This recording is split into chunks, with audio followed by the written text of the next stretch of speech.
for banks additional voluntary early repayment dates.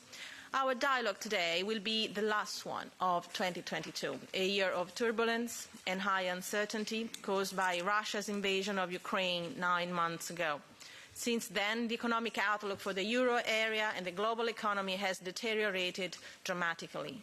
At the beginning of 2022, it was only a remote possibility that we would be simultaneously facing such serious risk of high inflation, recession, and financial instability.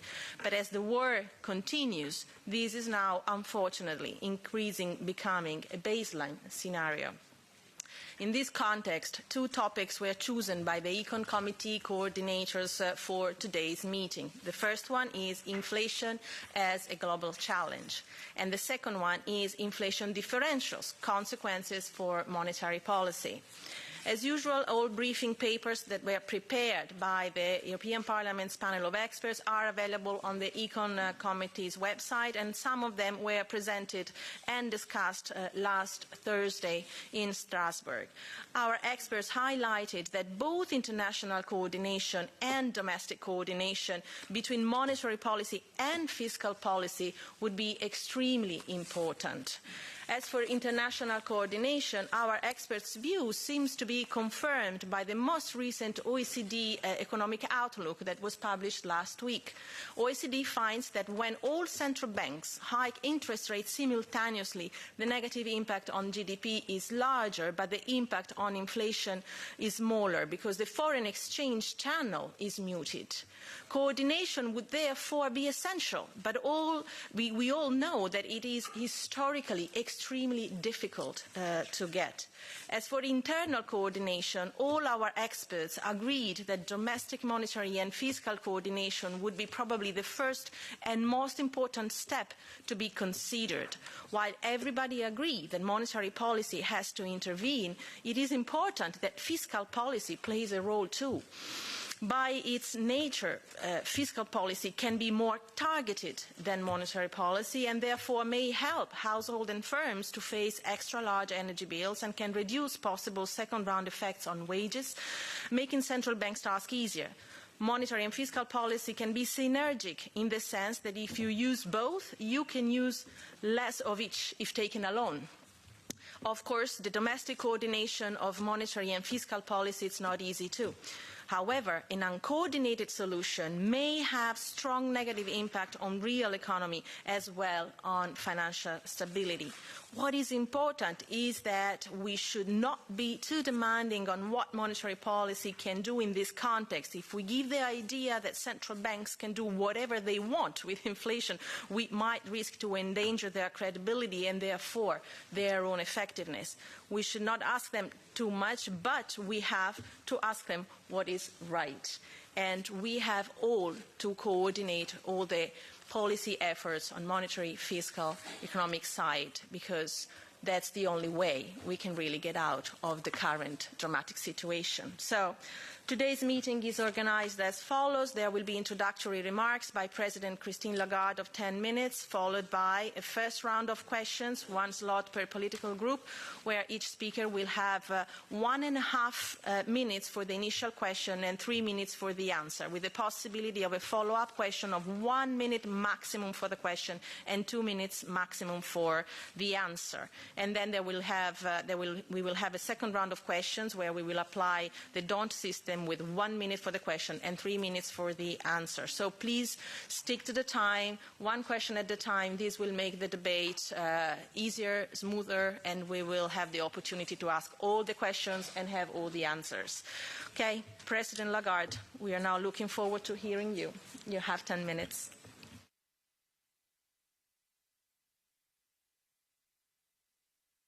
I'm confused.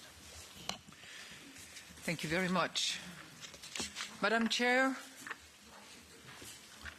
honourable members of the Economic and Monetary Affairs Committee, ladies and gentlemen, over the past 12 months, the ECB has embarked on a swift and comprehensive process of normalising monetary policy.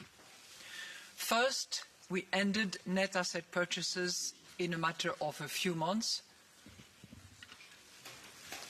You know what? I'm going to move that a little bit. No? Okay. Maybe it's this one. Is it better? Okay. So first, we ended net asset purchases in a matter of a few months. Next, we started raising our policy rates at their fastest pace ever. In my short remarks today, I will briefly look back on the past year, as this is our last meeting before year-end, and I will focus on the key actions taken by the ECB and the EU more broadly to address people's concerns. I will also address briefly the two topics selected by this committee for today's hearing, namely the global monetary policy cycle and inflation differentials, or the divergence. So as the Chair indicated, it has been a challenging year for the Europeans. The Russian invasion of Ukraine has caused widespread human suffering. It has also shattered our sense of safety, threatened our energy security, disrupted supply chains, and contributed to pushing inflation well above our targets. The shock hit just as we were coming out of the pandemic and has continued to cause economic disruptions. The repercussions have been felt not only in Europe, but also around the world. Inflation has surged almost everywhere, prompting central banks, pretty much all of them except two, to raise interest rates and leading financing conditions to tighten rapidly worldwide. And this is something that you will have observed in the 2 pages that I'm sure you all received, and it's at the bottom of page 2. This is also the topic that you have chosen. Now, given our proximity to the conflict and our dependence on energy imports, Europe in particular has been hit especially hard. Higher energy costs have been a key driver of euro area inflation, which in October reached double digits for the first time since the start of monetary union, with a reading of 10.6. While the energy shock and global bottlenecks have constrained supply, the reopening of the economy after the pandemic has led to a rapid release of pent-up demand, contributing to the upward pressure from demand factors on core inflation, which has increased gradually over the year. And that is referenced in the first page of the document that you have received in the middle panel. The rise in inflation affects everyone, but some are feeling it more than others. And I'm thinking particularly of those on low income, who spend a larger share of their consumption budgets on essentials such as food, electricity, gas and heating expenses, while having lower financial buffers to cover the rising cost of living. Currently, the gap between the effective inflation rate experienced by the lowest and the highest income group is by far at its highest level on record in the euro area. And we at the ECB have conducted research on that particular matter to evaluate by how much it is harder on the lower income quintile. The divergence in inflation rates across euro area member countries is also at a record high, mainly due to different degrees of exposure to the energy shock and to the pandemic. And this is also in your 2-pager on the second page in the upper panel, and this is a topic that is widely discussed by the papers that you have commissioned in respect of divergence within the euro area. We are monitoring those differences carefully and expect them to normalise as the impact of these shocks fades over time. The different shocks over the past year have also had an impact on real economic activity. And while the reopening of the economy after the pandemic resulted in surprisingly strong activity at the beginning of the year, growth is now slowing down rapidly as a consequence of the war. By reducing people's real income and pushing up costs for firms, high inflation is dampening spending and production. High uncertainty, tighter financial conditions, and weakening global demand are also weighing on economic growth, which is expected to continue weakening for the remainder of this year, fourth quarter, and the beginning of next year, first quarter of 23. And that's referenced in your two-pager as well. So how can the ECB address people's concern that I have referred to now, while also delivering on its mandate, which is price stability? Faced with the unprecedented challenges that you know well and that I have briefly alluded to, Europe has risen to the occasion and shown a strong sense of unity and solidarity, thanks also to the crucial role played by this Parliament in pushing for genuinely European actions. Beyond providing financial, humanitarian and military assistance to Ukraine, the European Union has taken significant steps to shield us from the consequences of the war, enhance our resilience and reduce our energy dependence. The European response to the war has garnered broad support amongst citizens, and optimism about the future of the EU has increased. 2 out of 3 citizens now consider their country's EU membership as a good thing, and this is the highest result since 2007. I know we tend to like to beat our chest, but now and again it's also helpful to see how your action, our action collectively are perceived. But the same surveys also show that 1/3 of citizens find the rising cost of living to be the most important issue facing the European Union. And although the majority of citizens believe that the defence of our common European values must be a priority, even if this has a negative impact on the cost of living, every policymaker should respond to this challenge. So in accordance with its mandate of price stability, the ECB is doing its part. Our third major policy rate increase in October, resulting in a cumulative increase of 200 basis points since July, underscores our commitment to tame inflation. It is the fastest paced ever since the creation of the euro. This increase was accompanied by a recalibration for our targeted longer-term refinancing operations, often referred to as TLTRO III, to reinforce the transmission of our policy rate increases to bank lending conditions and contribute by so doing to the normalization of the Eurosystem balance sheet.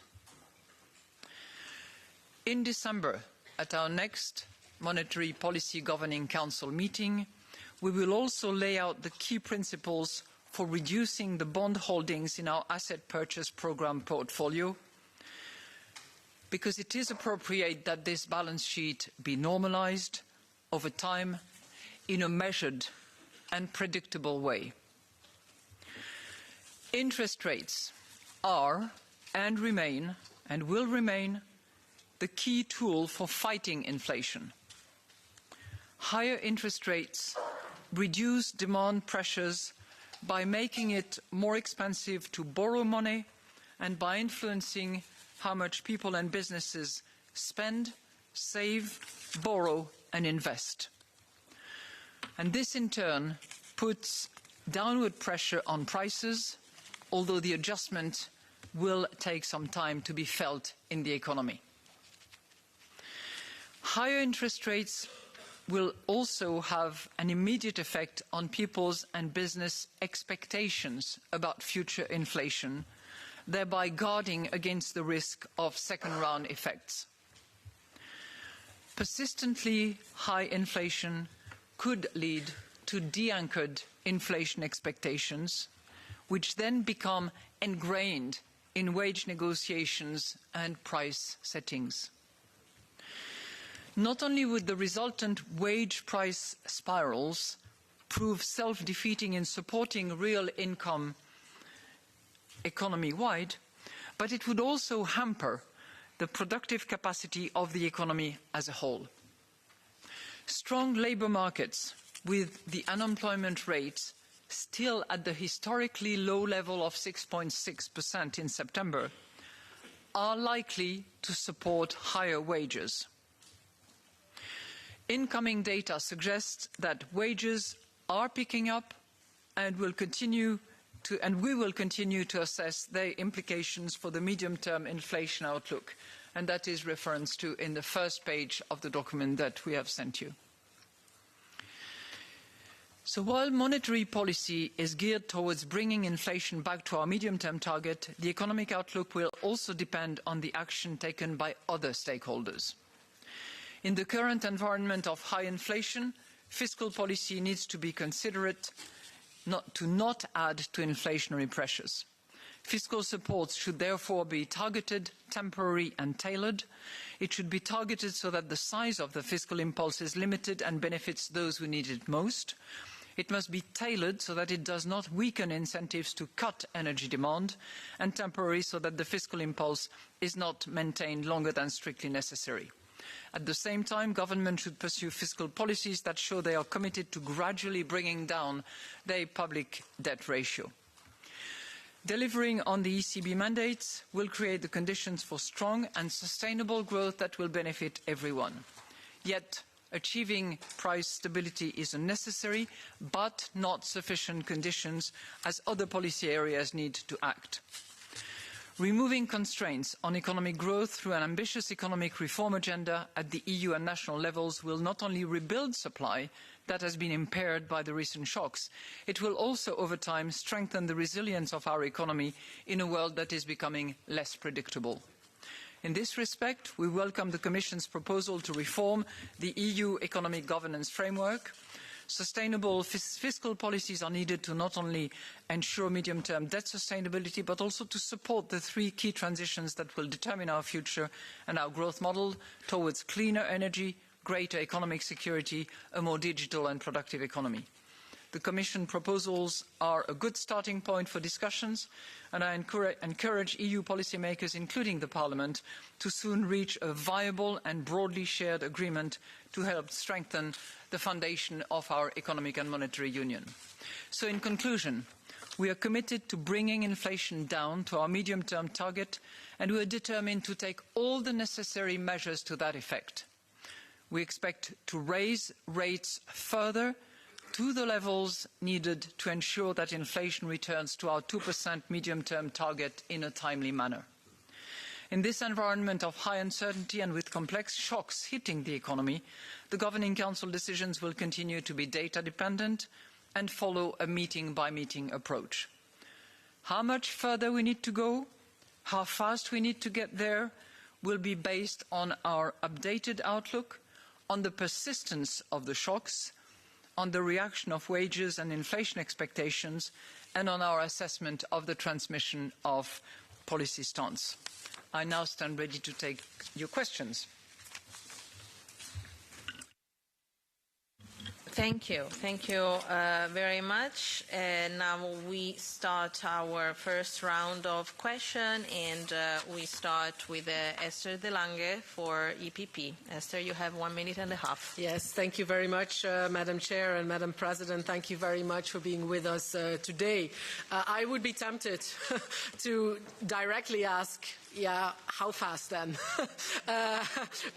Referring to your latest statements, but I'm quite sure you're going to stick with the brief that you have. So allow me maybe to touch upon an issue that is not directly linked to monetary policy, but that has strong financial stability considerations, and that's the energy derivatives market. I mean, energy is in all of our minds, and you have spoken about the inflation really touching the lowest income groups most, and therefore I think in this Parliament there are many who want to do something and who have already done quite a lot. Now, and you've also mentioned the fact that these measures need to be more targeted than they are in most member states. But I would like to talk about the proposal by the Commission to cap them on the head TTF gas contract derivatives in case certain conditions are met, the latest proposal of the Commission. Now, you will be aware that the Financial Times has also reported that the leading exchange platform for these contracts fact, estimates that merely introducing this cap,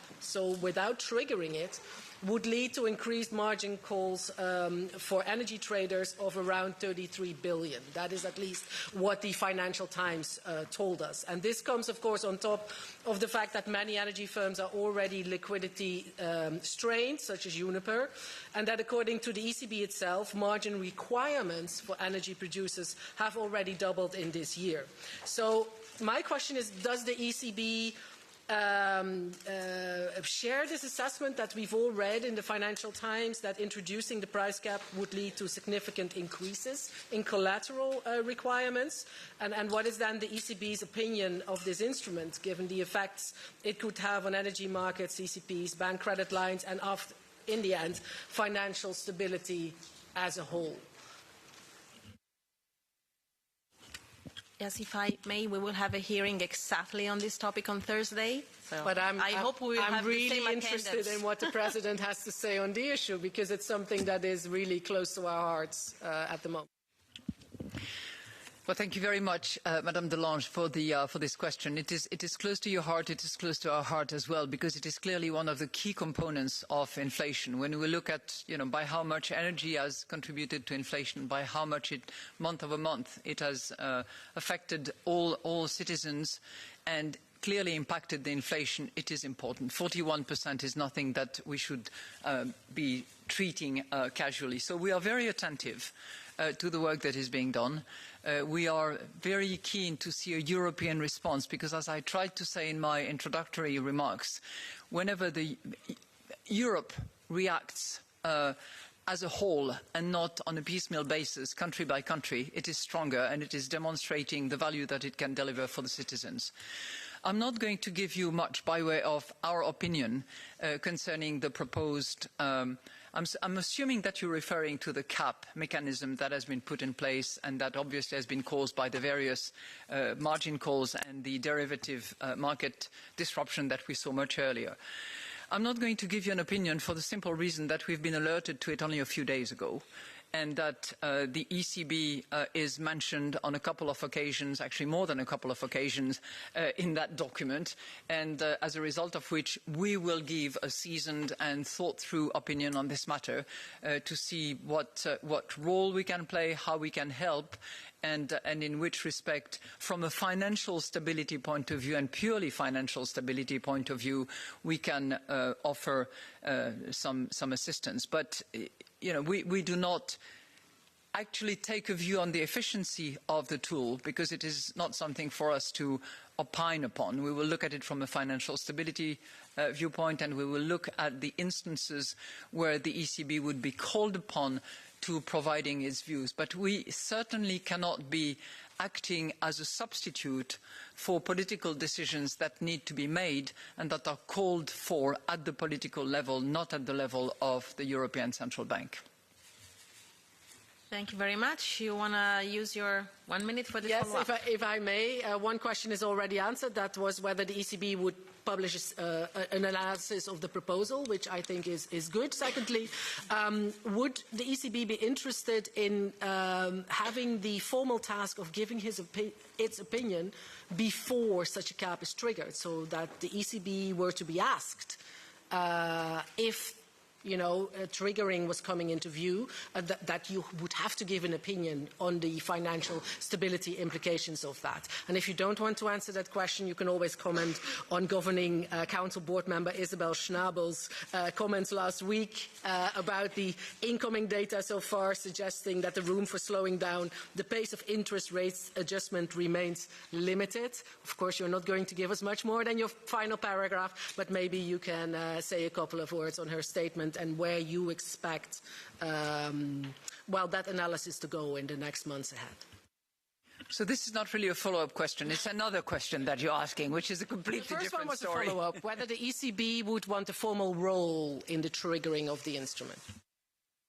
I think I tried to make it clear in my initial answer, which is that, if asked about financial stability, my suspicion And this is a bit premature because we have not conducted the analysis.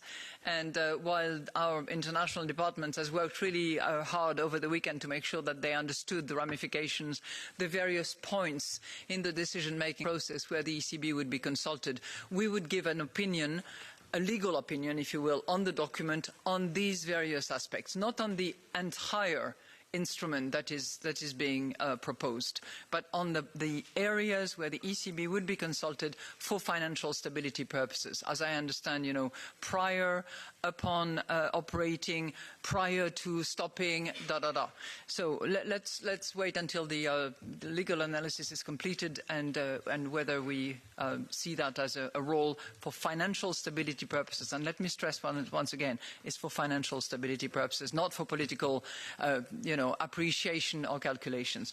On the other matter, I'm sure that in the course of the questions that will follow, I will be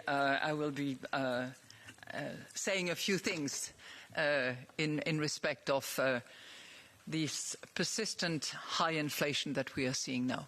Thank you. Thank you very much. Now I give the floor to Pedro Silva Pereira for the S&D. Thank you, Chair, and thank you, President Lagarde, for being with us again in the European Parliament.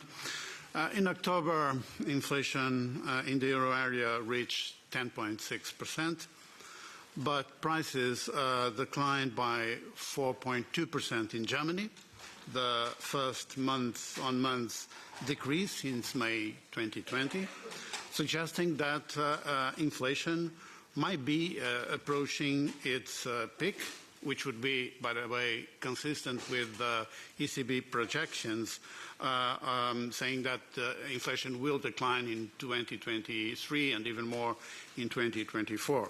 In fact, your Vice President, Mr. de Guindos, very recently said that euro area inflation was likely at this peak or anyway close to it. Now, do you agree with this assessment that we have now more and more indications that inflation, although still very high, might be approaching its peak, and this should have consequences in the decisions of the Governing Council in December? I know that you said that interest rates will remain the fundamental tool of monetary policy, and you expect to raise interest rates even more. But would you say that it is likely that the rhythm of this increase is now reduced, taking into account these indications and also the fact that we are heading to a technical recession in the Eurozone? Well, thank you very much, Mr. Silva Pereira, for this very focused question on inflation, which I think is well chosen given the importance that it has for people, and the very strong value that we give to inflation in delivering on our mandate of price stability. Headline inflation, the one that we look at most, has hit its highest reading in October, 10.6%. Core inflation has been very high as well, at around 5%. And I would like to see inflation having peaked in October. But I'm afraid that I would not go as far as that. I think that there is too much uncertainty, particularly in one component, which is the pass-through of high energy cost at wholesale level into retail level, to assume that inflation has actually reached its peak. It would surprise me. Obviously, in the longer term, inflation will decline, if only because of our monetary policy, number one, but also because bottlenecks that have been putting pressure on supply will gradually fade out. But when you look at the drivers behind inflation at the moment, whether it is food and commodities at large, or whether it is energy, we do not see the components or the direction that would lead me to believe that we have reached peak inflation and that it is going to decline in short order. I think that whenever I ask my top-notch economists at the ECB and I ask about the risks, the answer that I get for the moment is that risk is to the upside without qualifying the upside. So that's how we perceive inflation at the moment, and that prompts us to continue to tame inflation with all the tools that we have. And as you very well noted, the one that is first and foremost efficient in the circumstances is the interest rate. Thank you. Yes, please follow up. Yeah, thank you. May I ask a second question, different one, but quite interesting one, on the degree of alignment between monetary policy and fiscal policy. Of course, fiscal policy has to find its way between looking for some consistency with monetary policy, but also supporting the economy, in particular the most vulnerable people and economic sectors, but also not jeopardizing the European funds that are now available for investment for the recovery and the transitions that you mentioned. One of the topics of discussion in the fiscal policy front in the EU currently is the calendar for investments under the recovery plans. Would you agree that a more flexible calendar for the use of the recovery funds will be useful to allow for a better alignment between fiscal policy and monetary policy, and also allowing for better and more rapid results in terms of addressing inflation?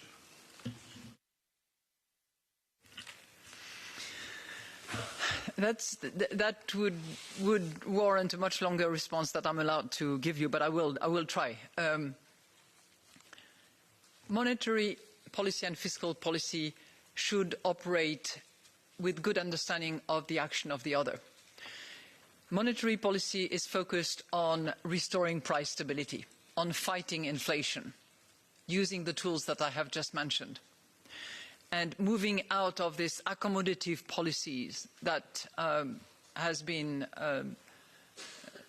the policy for many years, and which is still accommodative, by the way. So that's what we have to do. Fiscal policy, at the same time, needs to be attentive to those that are most affected by the current situation and by the necessary monetary policy action that we take, which is why we say that it should be temporary, targeted and tailored. You must have heard that 1,000 times. Unfortunately, when we look at the budgets and the fiscal plans by the various member states, not all of it is temporary, targeted and tailored. According to the Commission, it's more like 30% of it is. By our own calculations, it's less than 30%, but it is still, anyway, whether it's 30 or 15%, by our own calculations, it is way too little, which means that some of those measures that are taken, which are not temporary, not targeted, not tailored, are actually going to have, ultimately, they will contribute to inflation. They will put upward pressure. Certainly when normal operations are restored. They might put inflation under downward pressure in the first phase, but it will return to upward pressure when those measures are removed eventually. I think I would draw a line between the support measures that are decided often at the national level and the fiscal impetus that is given by the Recovery and Resilience Fund, which is targeted at improving the productivity capacity of our European economies, and which, as a result, will improve and increase the output capacity of Europe. So I would not put them exactly in the same basket. Thank you. Thank you very much. Now I give the floor to Stéphanie Yancourtin for Renew. Merci Madame la Présidente. Madame la Présidente, chère Christine, un grand merci tout d'abord d'être ici. Merci pour votre action déterminée afin de protéger le pouvoir d'achat des Européennes et des Européens qui plus que jamais sont attentifs aux décisions prises par notamment la BCE mais également les institutions européennes, les pouvoirs publics. On ne peut qu'accueillir favorablement les signes volontaristes de la BCE de sorte que une nouvelle hausse de taux pourrait être envisagée, mais on est désormais confronté à une inflation persistante à 2 chiffres et sans être devin, peut-être à la différence de mon collègue précédent, on peut penser que l'inflation est là pour rester persister. Ça pourrait être une réalité de long terme si notamment les marchés ne faisaient pas confiance à la capacité de la BCE à maintenir la stabilité des prix. Avec cette préoccupation en tête, j'aimerais vous poser 3 petites questions. La première, et on l'a bien entendu de votre part, la BCE bien évidemment s'inquiète de voir les taux de la zone euro s'ancrer à plusieurs points au-dessus de la cible. Jusqu'où la BCE est-elle prête à aller pour agir de manière décisive contre ce problème? La deuxième chose est effectivement, comme l'a montré le topic 1 du document qui nous a été distribué, que la BCE vient de sortir, il existe des divergences significatives sur le taux d'inflation entre les États membres et comment l'évolution différente des prix dans la zone euro peut affecter finalement la capacité de la BCE à développer une politique cohérente pour cibler ce problème.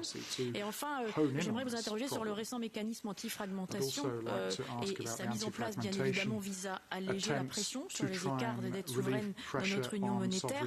Comment évaluez-vous son efficacité et la nécessité peut-être de revoir ce mécanisme ou est-ce qu'il est un peu trop tôt puisqu'il était tout à fait récent? Merci beaucoup, Madame Jon-Courtin. Je vais vous répondre en anglais. I think it's more appropriate for most. So you asked me, in view of the very high inflation rates, as most recently read at 10.6% in October for the whole of the euro area on average. So in view of those high rates, how far will the ECB go in terms of setting interest rates, and how further will you hike interest rates? And I don't have the answer to that question, or rather I have a general answer, which is that the ECB will use interest rates and will hike interest rates as much as is needed in order to reach the price stability medium-term target that we have. So we have moved at the fastest pace as ever for the ECB, increasing rates by 200 basis points, first of all moving out of negative territory and then increasing successively by 75 basis points twice. We are not done with inflation and we still have work to do. Whether that will take us into restrictive territory, it may well be. But we will do what is needed and we will use interest rates as much as is needed in order to deliver on that commitment to return inflation to medium-term 2%. On your second question, you are correct. Divergence has never been as important as it is at the moment. If you compare Estonia with France, we have nearly 15 difference in terms of percentage of inflation. And that is largely attributable to the fact that more of the normal basket of consumption of the Estonian consumer, for instance, taking Estonia because this is the highest in the group, the proportion that is spent on energy and food is significantly higher than what is paid in terms of energy and food by other citizens of Europe, namely those who are located in France, because we've taken Estonia and France, although it's not fair to pick and choose 2 countries, but they are the opposite end. So that's one reason. I think the second reason, which is clearly having an impact for those Baltic states that are amongst the most affected, is the proximity of Ukraine and Russia and the horrible war started by Russia against Ukraine, and the fact that in terms of risk, the Baltic countries are regarded as a higher risk. And third, final point is that in some of those countries that have a high inflation rate at the moment, possibly less shield measures have been taken by the governments, at least up until now. Now, we expect those divergences to gradually fade, and we hope that they do fade, but that's the situation that we have at the moment. To the extent that supply bottlenecks associated with the proximity of Russia, notably, to the extent that energy cost will eventually fade out over the course of time as we restructure and change our policy mix, those divergences will narrow. Now, I'm out of my time, but on TPI, suffice to say that transmission protection instrument is there, is available, will be used if necessary, and there is no reason on earth at the moment as to why we should either withdraw it, change it, or amend it in any kind of way. Thank you very much. Follow up, 1 minute. Non, parce que j'ai déjà pris beaucoup de mon temps en vous me posant 3 questions, donc c'est bon, je laisse la suite à mes collègues. Merci. Merci beaucoup. Enrique, Anne, for the Greens. Yes, thank you very much, dear Madam Chair. Dear President Lagarde, it's a real pleasure to welcome you back to the Econ Committee. The cost of living crisis and challenging outlook for our economies makes our regular dialogue on monetary policy even more important. So we face a particularly complex situation dominated by the energy price shock leading to unprecedented levels of inflation for the euro area. And to confront this challenge, many policy areas must contribute their bit to limit price rises, to reduce demand for fossil fuels, and to reduce inflation without increasing the risk of a recession. And Fabio Panetta recently noted that, and I quote, appropriate public policies that compress the demand for fossil fuels and stimulate the production of cheaper renewable energy sources can help to contain inflationary pressures. And again, we are already using the lower cost of renewable energy to cushion the impact of the fossil fuel shock on energy prices. And this leads me to my question to the ECB. Would you agree that investments in energy efficiency and renewable energies are deflationary in the current context? Thanks.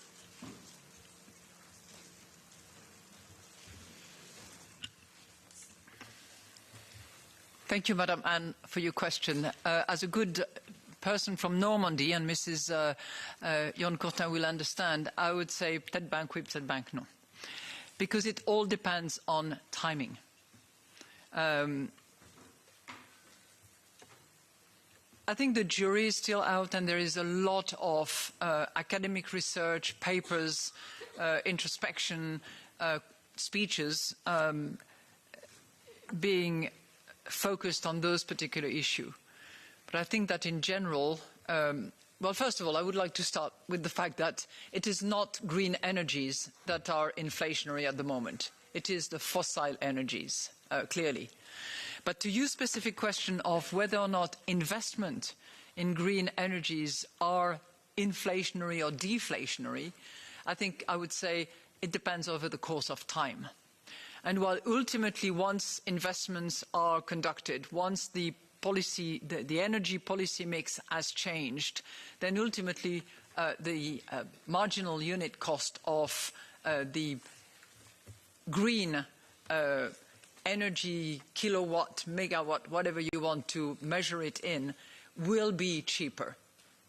But in the first phase, as we will have a transition, which will require probably some continued investment in fossil fuel, whether we like it or not, and significant investment in the production of green energy sources, at least in a first phase, it is likely to have, upward pressure on prices rather than downward pressure on prices.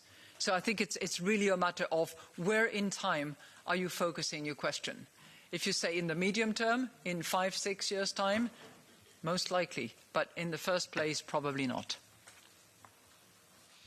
Follow up? Thank you very much. I think we might disagree at the latter aspect, but I think we can agree that hiking interest rates is not a very targeted tool, and as this equally impacts all sectors of our economy. And in the current context, price rise come from a very specific source, namely fossil fuels. So would it then not be a more logical and effective use of monetary policy to introduce dual rates or differentiated rates rather than using the blunt tool of rising interest rates across the board? So with its successful targeted longer-term refinancing operations, the ECB has already accumulated a lot of experience when it comes to attaching conditions to the way banks use ECB funds. So this know-how could now be applied to differentiated interest rates for investments in energy efficiency and renewable energies. Do you agree on that? Thanks. I guess you would agree with me that our mandate is price stability. And as a result of that, the distinction that you draw and that one could find perfectly legitimate would actually result from a decision and a determination that is made here, that is made in national parliaments, that is implemented by governments. And, enhanced credit terms can certainly be decided at those levels, but it is not for the European Central Bank, particularly to the extent that we are now normalizing our balance sheets and procuring to doing that in the months to come. And with the price stability mandate that calls for a unique interest rate, or rather 3 unique interest rates, it's not for the ECB to do that. Thank you. Thank you very much. Now I give the floor to France Jamy for ID.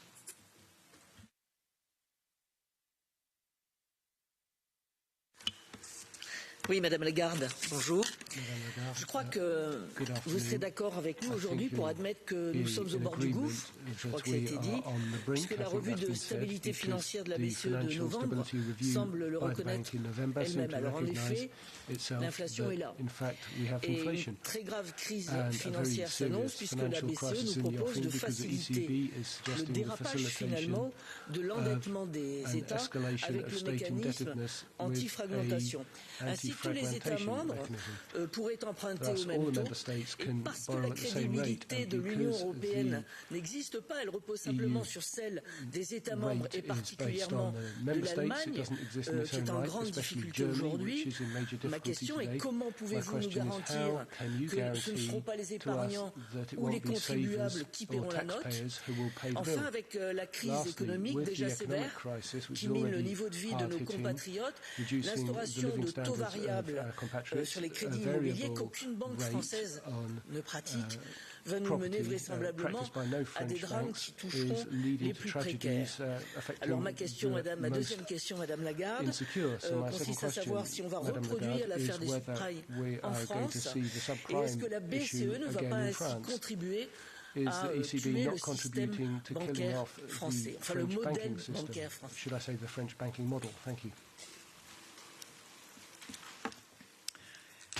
Merci, Madame Jamet, pour vos questions. So on the first one, I would like to disagree respectfully with you because I think that Europe has credibility. And I don't think that we can just assume that the credibility belongs to each and every member state. And we can see that very clearly because we act as the agent of Europe when it comes to the Recovery and Resilience Fund and the borrowing program that the European Commission has been tasked to do. And I can assure you that the Europe as a risk exists on its own. It's a supra-risk, meaning that it is in the same family of risks as the European Investment Bank and a few other international institutions, the ESM as well, and it's obviously another institution that is borrowing at a level which is regarded by rating agencies, by investors, as a risk of its own. So that's point number one.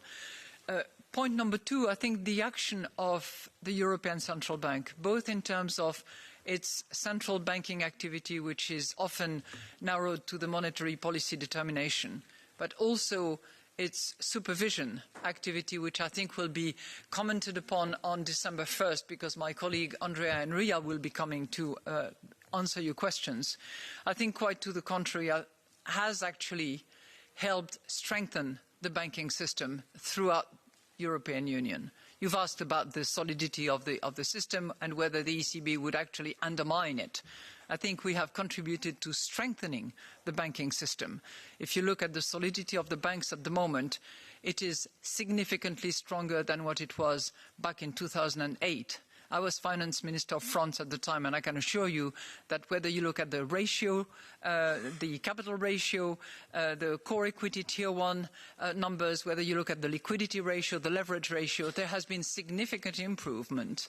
And that is caused by your action, but it's also caused by the European Central Bank action, in particular in its supervisory capacity. Thank you. 1 minute follow-up, if you want.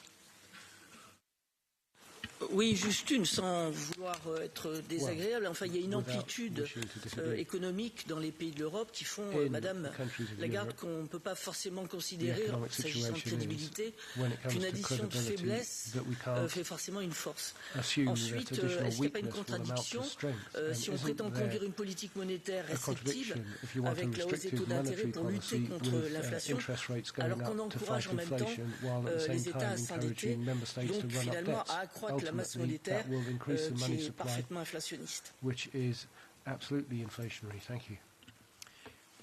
Je vous remercie du suivi que vous faites de la question. Je crois l'avoir indiqué dans mes propos introductifs. Ce que nous poursuivons actuellement, c'est notre mandat, la stabilité des prix. Et pour ce faire, nous utilisons un instrument principal qui est le taux d'intérêt. Nous l'avons utilisé rapidement. Nous allons continuer à le faire jusqu'à ce que nous arrivions au taux d'intérêt approprié pour délivrer cette inflation de 2% dans le voilà que je vous parle en français. Pardon. Dans le moyen terme, ça c'est notre objectif. Mais par ailleurs, nous avons aussi indiqué qu'au prochain Conseil de politique monétaire du Conseil des gouverneurs, nous allions déterminer les grands principes de notre réduction de la taille du bilan de la Banque centrale européenne. Donc je pense que quand vous parlez de l'addition des faiblesses ne fait pas une force, je crains malheureusement d'être à nouveau en désaccord avec vous. Merci. Thank you very much. Johan van Overveld, ECR. Johan van Overveld. Thank you, Chair. Thank you also, Madame Lagarde, for being here. The ECB is fighting some very important short-term battles, but there are, of course, longer-term issues which we should address, and I'm thinking here more specifically on about the 2% inflation target. During the last decade, the ECB hardly achieved that target because inflation usually was lower. And as you spoke about yourself in your recent speech at the European Banking Council, there are several forces in the real economy that lead us to expect structurally higher inflation in the future. So isn't it time to start thinking about the usefulness of this 2% inflation target? And due to the fact that you're constantly missing this target, you're undermining the trustfulness, the trust in the ECB. Thank you.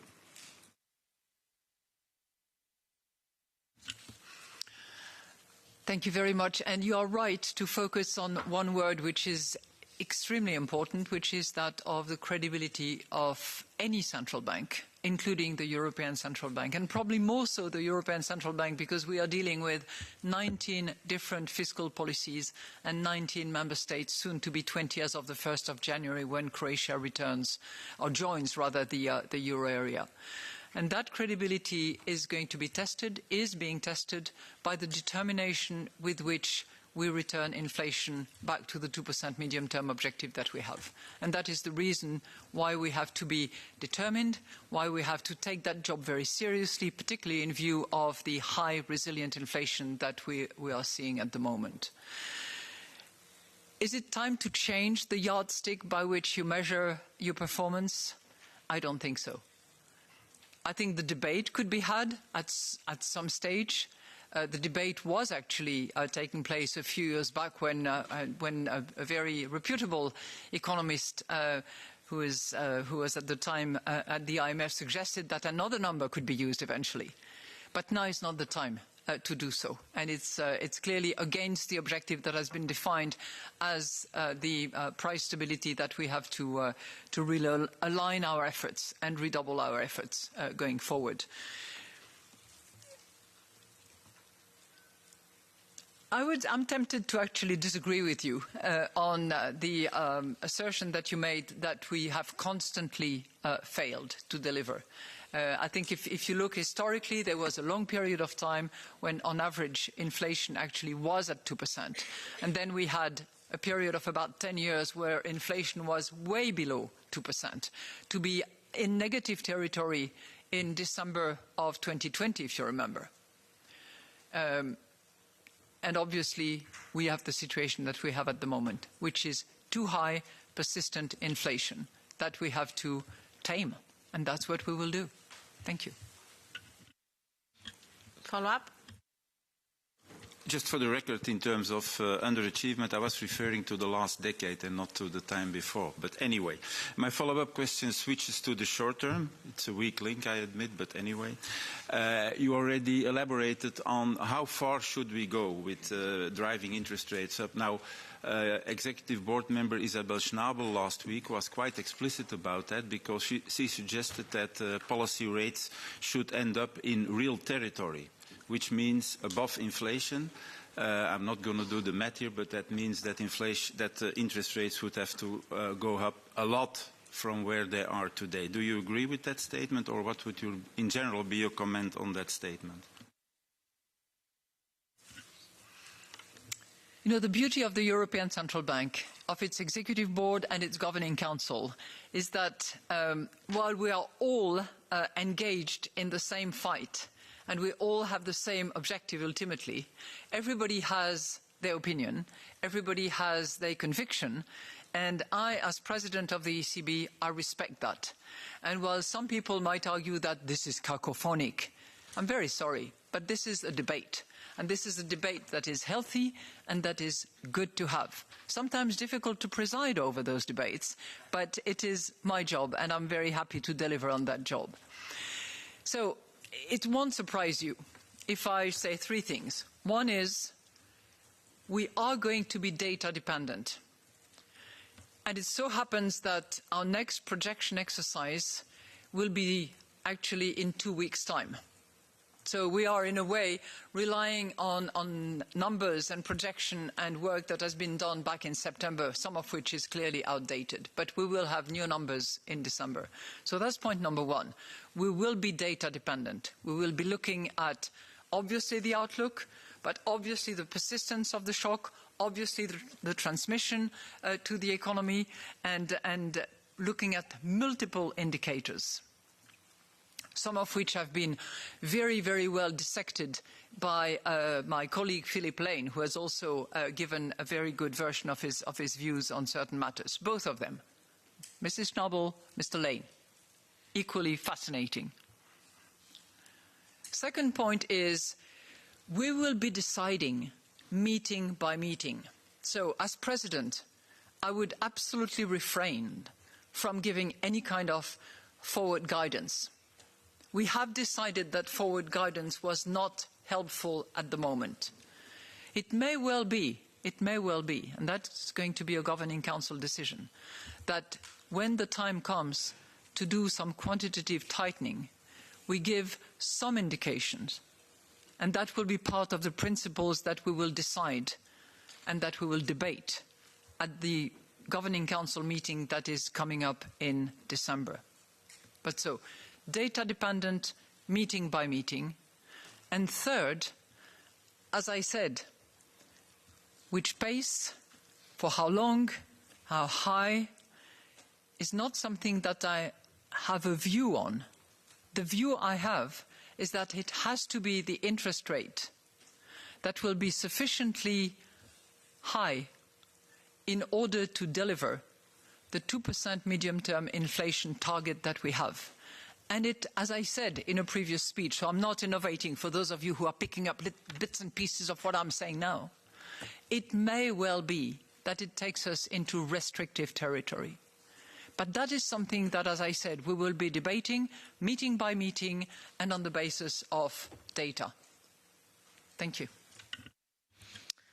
Thank you very much. Now I give the floor to Manon Aubry for the left. Merci beaucoup. Bonjour Madame Lagarde. Vous l'avez dit, jusque-là on sera en accord. L'inflation immense que nous connaissons à l'heure actuelle, elle touche davantage les plus pauvres, que ce soit l'impact sur les produits de première nécessité, les dépenses contraintes qui augmentent fortement et entraîne une baisse des salaires réels dans la zone euro, d'où notre responsabilité dans la réponse politique qu'on doit apporter. Et pour ça, il faut une analyse lucide des sources de l'inflation.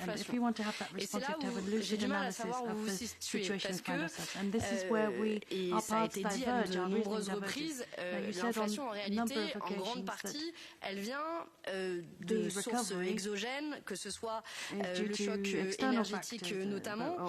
Et vous aviez d'ailleurs dit en octobre dernier, et vous l'avez redit quand même à demi-mot aujourd'hui, que ces derniers mois, la flambée des prix de l'énergie et des produits alimentaires, notamment, ont entraîné une généralisation des pressions sur les prix et une accélération de l'inflation.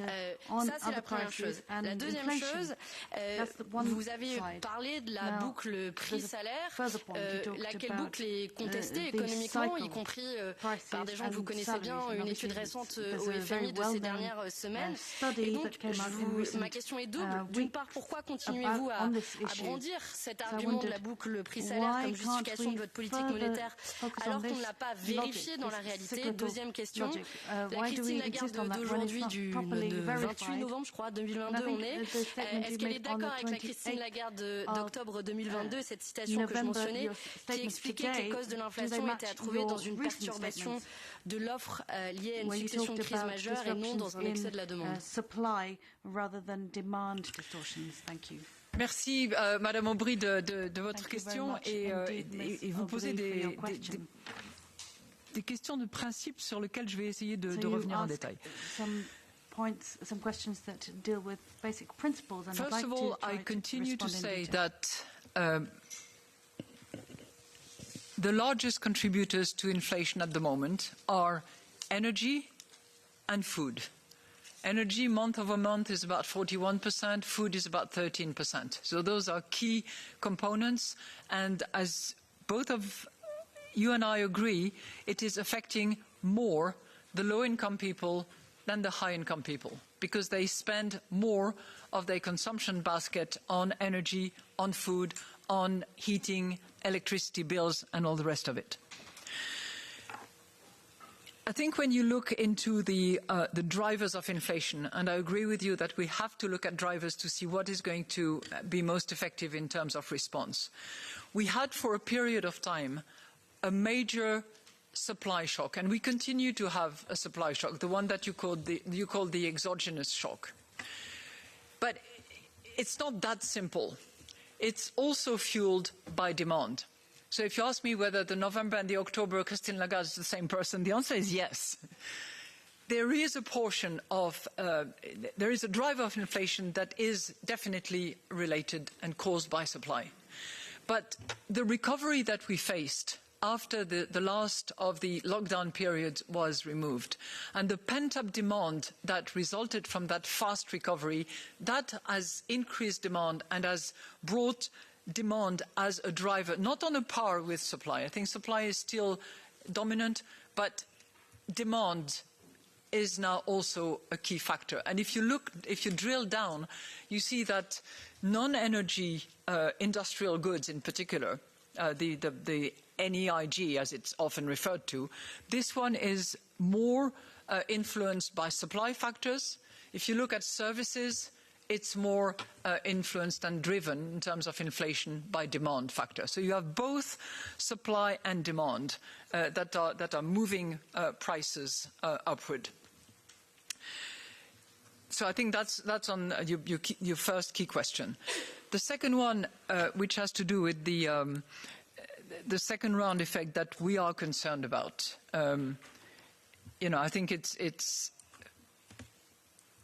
perfectly fine that some people have different views, but informed by history, we still believe that to have the risk of salaries running on a par or ahead of inflation as it stands now would actually concur to second round risk being embedded in the economy and potential upward pressure on prices that would lead us to have to take a more restrictive policy going forward.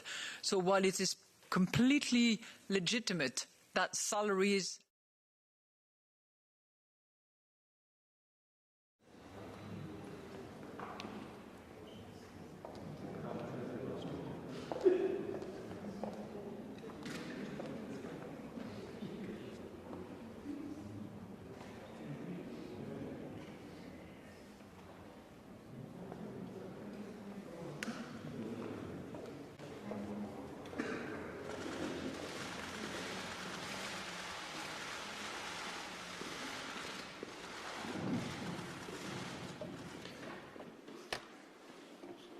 I'll speak in Romanian.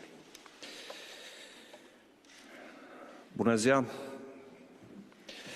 face o deosebită plăcere să primesc din nou la Palatul Cotroceni vizita secretarului general al NATO, domnul Jens Stoltenberg, un prieten apropiat al României. Dear Jens, welcome to Bucharest, here to Cotroceni, and thank you for your great leadership of NATO and for being such a good friend of Romania. Am evaluat astăzi împreună situația de securitate a spațiului euroatlantic generată de agresiunea Rusiei împotriva Ucrainei, cu accent asupra flancului